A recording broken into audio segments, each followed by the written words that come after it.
And so for this tutorial...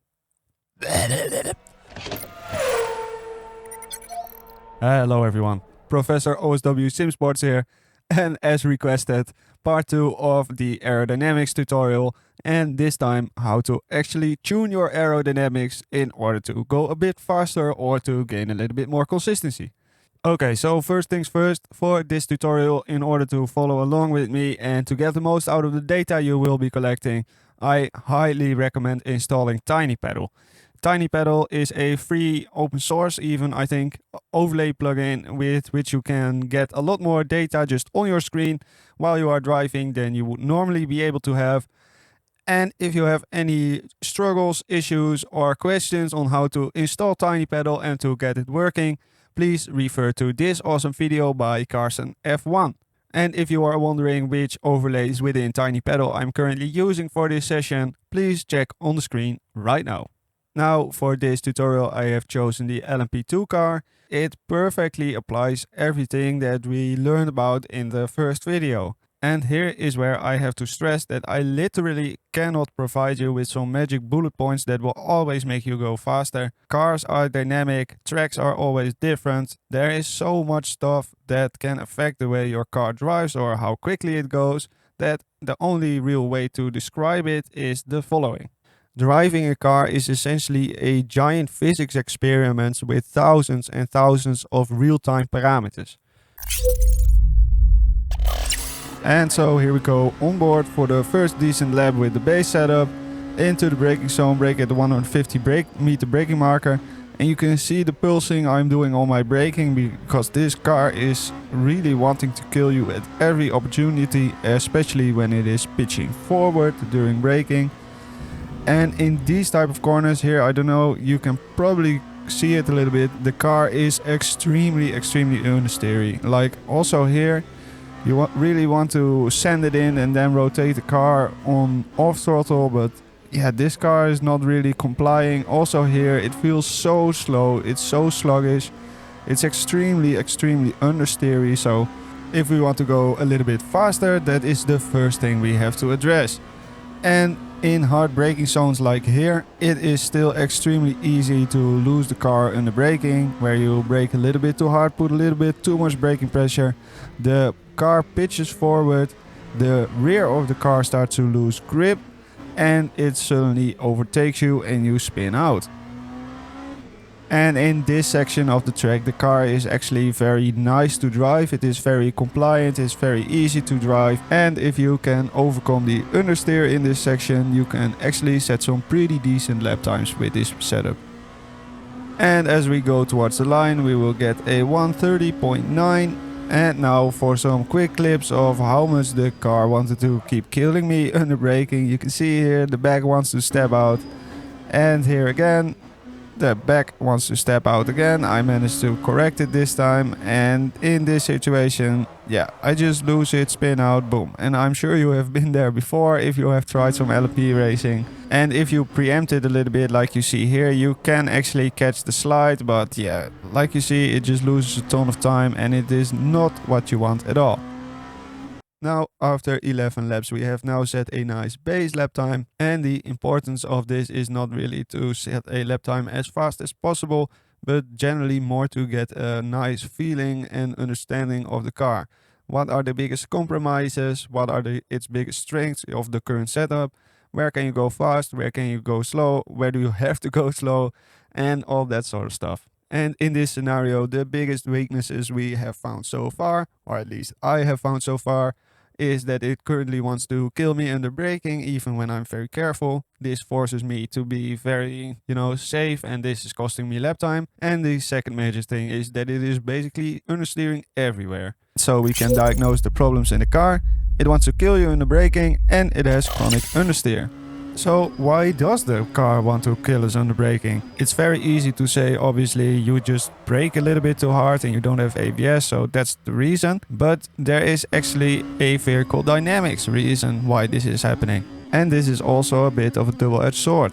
Because as you start braking, the weight transfers forward and that will make the rear wheels want to overtake the front wheels. But as this also means that the front ride height gets lower during braking and the rear ride height or the diffuser gets higher during braking, the rear loses downforce and thus it is a double-edged sword, because now the rear diffuser doesn't suck the car down as much anymore at the rear. And so there are now two things we can essentially work on. We can decrease the understeer in order to go a bit faster, or we can find a little bit more consistency and confidence by reducing the car wanting to kill me. And as you can only go quickly when you are confident, we will only focus on the killing under braking for now. So what are we doing to the car in order to minimize this? So as all of this stuff is pretty much ride height dependent, we are instantly into the suspension window. And the easiest fix we can do is to just increase the front spring rate. This will limit it from pitching forward under braking. And we can decrease the rear ride height by a little bit. So on average the car will be a little bit lower and thus the diffuser will provide a little bit more downforce. But sadly these changes will also have the effect that it will make the car even more understeering, as we will now have more rear downforce. So to counteract this a bit and to keep the car balanced, we are decreasing the rear wing angle, which should also give us a little bit more top speed on straights. And this is also where I have to be honest with you guys, because to the untrained eye it might seem like I know what I'm doing, but in reality, even though I have quite a bit of knowledge on how cars work and rake and dynamics and all that sort of jazz, even then we are still just applying our knowledge to make educated guesses, and then we have to go out and actually try the car. There will be also quite a bunch of situations where something you try on the car will do the exact opposite of what you expected it to do, but slowly building up this mental image of what works and what doesn't work will really help you later on finding and quickly troubleshooting issues you find with the car. And as you can see here on the test lap, on the straight with the top speed we are already quite a bit faster and we gain like 5/10 already. And on the braking we are a lot more confident. I go a little bit wide here, but you can see that we actually gain a bit of time under braking. But as you can also see in low speed corners, because we reduce the rear wing by quite a lot, we now have a bunch less downforce. So this is something to keep in mind and to address with the driving style. And this clip perfectly symbolizes why you want to be confident on the brakes, because just look at how much we would have gained if the car would have actually stuck there and just actually stopped instead of killing me. And yes, I'm showing you a bunch of fail clips in a row, but it was actually working, because look at the delta here, how much we are up already, and it is both the straight line speed and the extra confidence I have on the brakes, which allows me to gain around a tenth here. But still, especially in corners like this one where you have to trail brake, I really still lack a lot of confidence, wondering if the rear will overtake me and kill me. Sadly, even with all the changes in the second round, we still couldn't completely overcome the braking issues, and yeah, still it sometimes wants to kill me. As you can see here, it just wants to overtake you, but let's see if we can push the setup a little bit further and improve this a little bit more. And so while we have improved things a bit and the car does feel nicer to drive, it is still not perfect and we should push it a bit more. And so another way we can overcome this aero pitching problem is by shifting the brake bias more rearward. And if we brake less hard with the front wheels, hopefully the floor of the car will stay a bit more flat during braking. And then we have the packers as another tool, which will essentially limit the last part of the suspension range. So if it gets too compressed, the packers will act as a secondary spring, and as they are generally much stiffer than the normal springs, it essentially acts as a bump stop. And while we cannot directly change the bump stop stiffness, we can change the bump stop gap, otherwise known as the bump stop range, with these packers, which are essentially just shims. And this works in conjunction with bump springs and bump rubbers. So this will essentially limit how far the front can go down, dive, during braking. And a quick request here from me personally.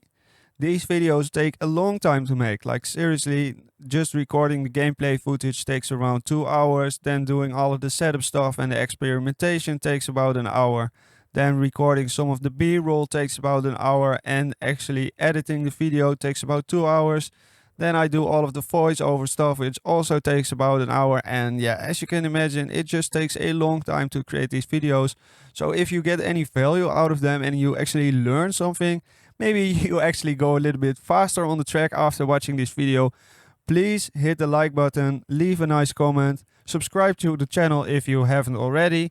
And if you are feeling extra good, maybe share it with a friend. Thank you very much. And just to get a little bit more rear stability again, instead of adding more wing, I am just reducing the rear ride height by a little bit. And just to try, I am increasing the rear spring rate.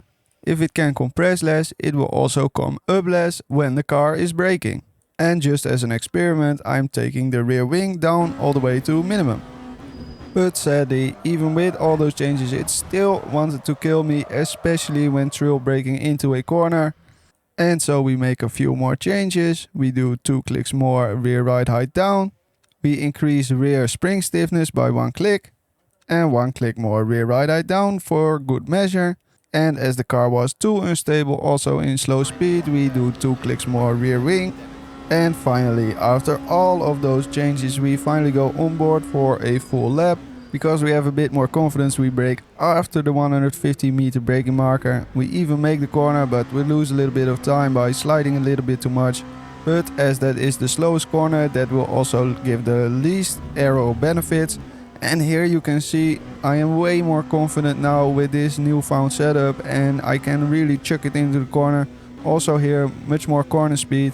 And here I compromise a little bit to stay tight for the left-hander here, and you can see it instantly pays off. I'm now much more confident under the braking, and I can actually trail brake a little bit while actually steering into the corner. So yeah, that's also gaining me a bunch of time. And here on the back straight we are also gaining a little bit of time because we have less drag. And even though we have less downforce from the rear wing, we have sort of managed to balance it out with the rear diffuser. And especially here, while it doesn't look much faster, and it is much faster in the Delta, it just feels so much more nicer to drive, and it fills me with a lot more confidence.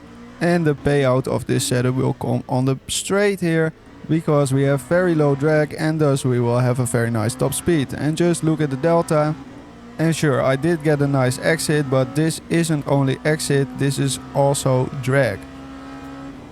Now you might be saying it took over 40 laps in order to find 1.5 tenth improvement, but that isn't what this was about. This was about finding consistency, and by finding this extra consistency we actually found some pace. So of course we saved this setup, and as we now have a nicely balanced setup which actually would be very suited for a long stint as it is so safe. And so now we can finally overcome the understeer and start looking for a bit more speed.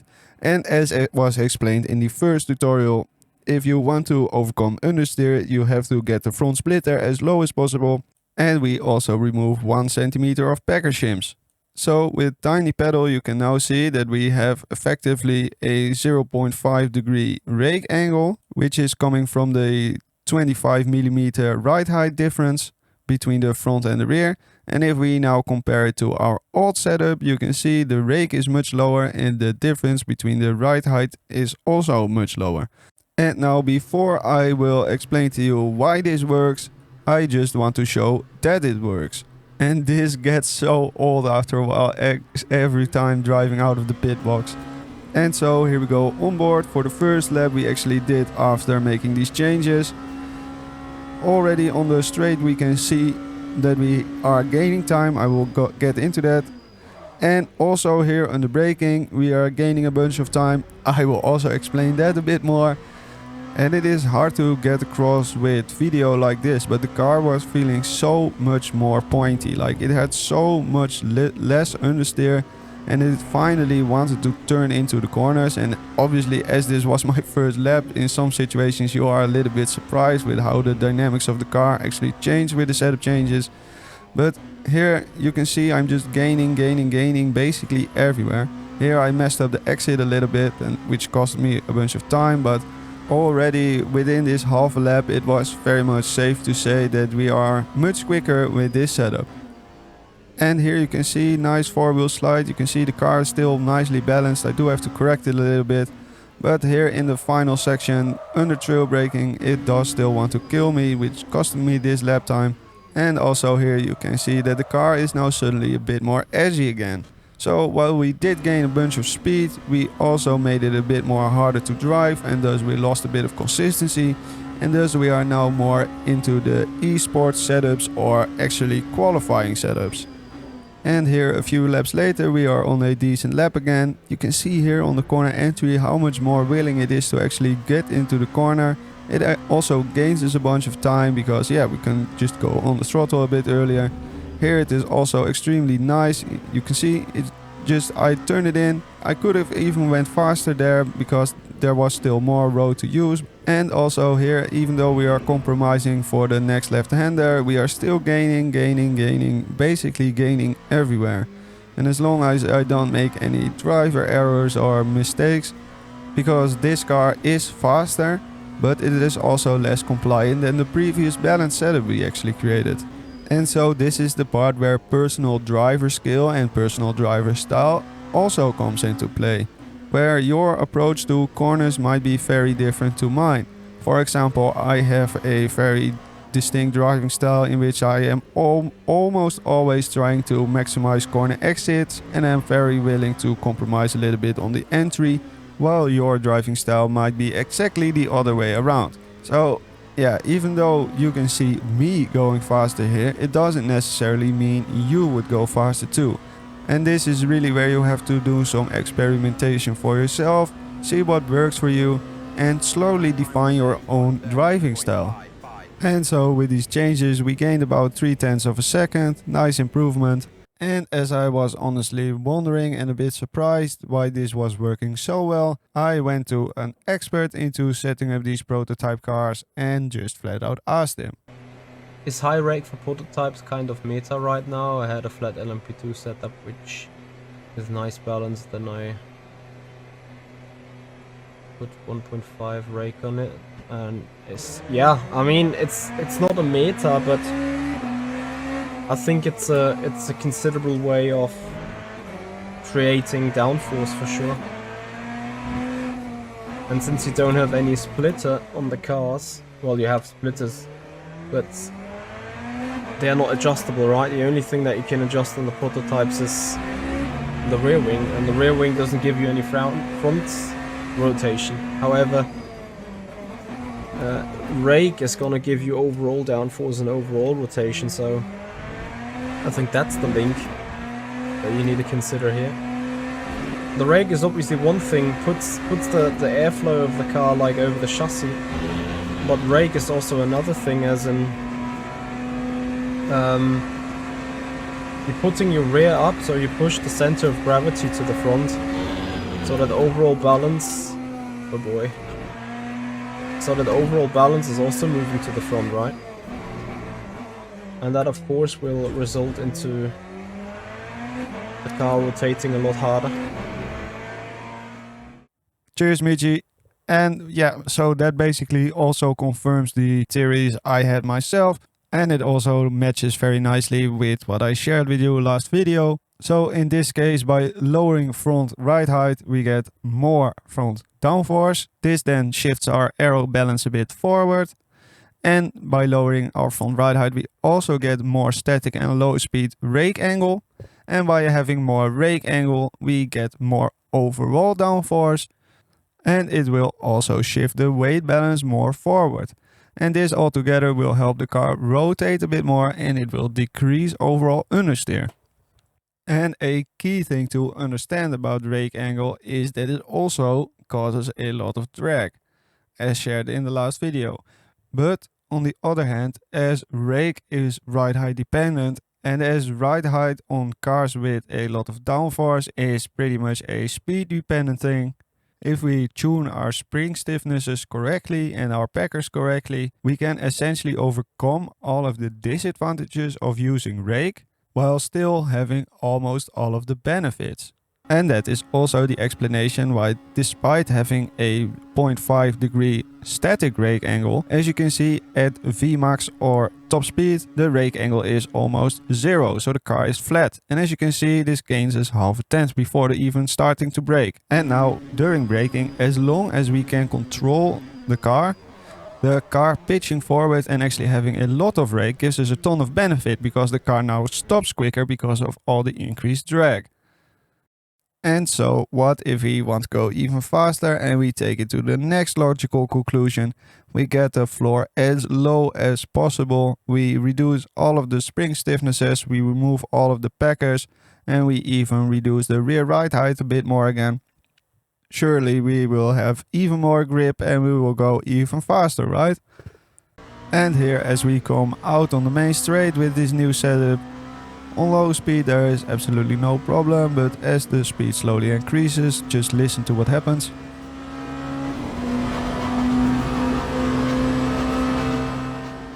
At high speeds the floor is now scraping across the ground, and as you can see in the delta here, it is actually costing us a ton of time.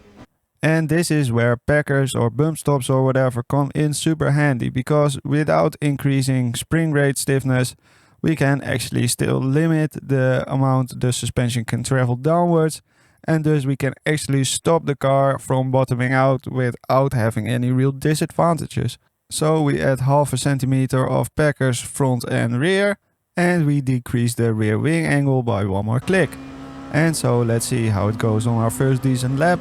The car is now a bit more difficult to drive, but it is also just a bit more faster. This is often a balancing act where you can make the car quicker, but it will become more edgy and more on the knife edge, as you can see on the braking. But luckily this time we didn't lose any time on the straight. And also with top speed and with drag coefficient we seem to be doing alright. Also here in the left-hander it's very willing to turn. Quickly on the throttle again into 130R, I think it's called. 180R, I don't know. A little bit over the rumble strip, but yeah, we have a lot of downforce, so the car is more than happy to stick.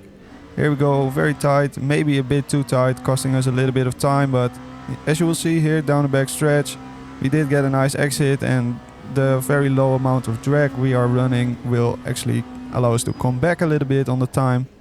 And now here in the final section, because we have more overall downforce, this is where the car really comes to life. As you can see, we certainly start gaining quite a bit on the exit, entry and mid corner.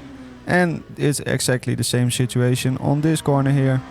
And here we compromise a little bit to line it up nicely for the last corner and to get a nice run. Also compromising a little bit on the entry, but we do get a really fantastic exit. And here you can see the dynamic brake in effect. As we go faster and faster, the car becomes flatter and flatter, and as it becomes flatter we have less drag, and this gives us a benefit over the entire straight. And you can see we beat our previous time by 1.5 tenths. And now that we have tried and developed 4 different setups, it is time to finally start drawing some conclusions. So for the default LMP2 setup, which is also used for the fixed races, the main thing it wants to do is to kill you under braking, which leads to a lack of consistency and confidence. And it is also extremely understeery basically everywhere, which is costing you a lot of lap time. Now for the first setup we created ourselves, the balance setup, it is now a bunch easier to drive and easier to keep it on the track without spinning out constantly while braking.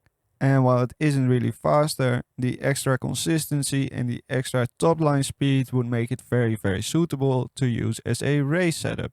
And then the second setup we made, where we started to push the speed a little bit more, we compromised a little bit of consistency and safety in order to gain a bit more speed by increasing the rake angle by a ton. If you are a skilled driver, there is a very high likelihood you can actually keep this on the track, also for races like an hour or even longer maybe. And so for sprint races it might very well be worth it to use this setup over a safe setup, but this all then depends on your own skill level.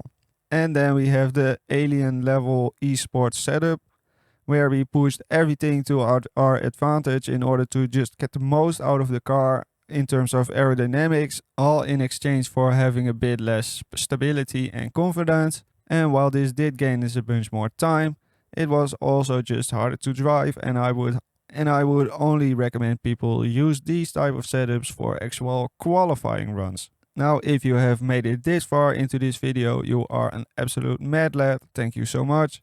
And I would very much like to hear from you what you would like to learn next. If you still have any questions about Aero, maybe we need to do a part 3 in which we test some other philosophies. I really hope you learned something, you enjoyed the video, and if you did, you of course know what to do. I have been OSW-Sim-Sports, and goodbye.